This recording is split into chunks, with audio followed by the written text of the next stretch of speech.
कर्ज लेने वाले या फिर लोन पर ईएमआई चुकाने वाले लोगों के लिए एक बड़ी राहत वाली खबर सामने आई है। रिजर्व बैंक ऑफ इंडिया ने बाजार की उम्मीद से बढ़कर रेपो रेट में शुक्रवार को कटौती की है। आरबीआई की 4 जून से शुरू हुई मौद्रिक समिति की 2 दिवसीय बैठक के बाद गवर्नर संजय मल्होत्रा ने 50 बेसिस पॉइंट यानी कि 0.50% की बड़ी कटौती का ऐलान किया है।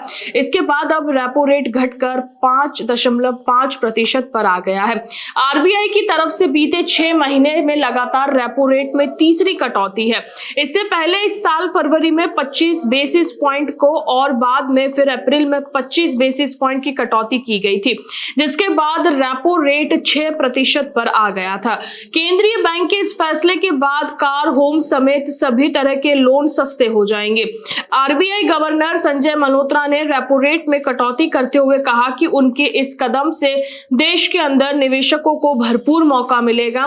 वैश्विक ग्रोथ को सुस्त रफ्तार के बीच भारतीय अर्थव्यवस्था को मजबूती मिलेगी, साथ ही घरेलू मांग और मजबूत की जाएगी। उन्होंने कहा कि मौद्रिक नीति बैठक के दौरान एचडीएफ रेट का 5.75% घटाकर 5.25% कर दिया गया है। वहीं एमएसएफ का रेट भी 6.25% कर दिया गया है, कम कर उसे 5.75% किया गया है। इसके साथ ही आरबीआई गवर्नर ने कैश रिजर्व रेशियो यानी कि सीआरआर को भी 4% से 100 बेसिस पॉइंट कम कर दिया गया है, 3% रखा गया है। तीसरी बार रेपो रेट कम करने का आरबीआई की तरफ से यह फैसला ऐसे वक्त पर लिया गया है जब अमेरिकी राष्ट्रपति डोनाल्ड ट्रंप ने हाल ही में एल्यूमिनियम और स्टील पर टैरिफ की दरों की बढ़ाकर 50% कर दी है।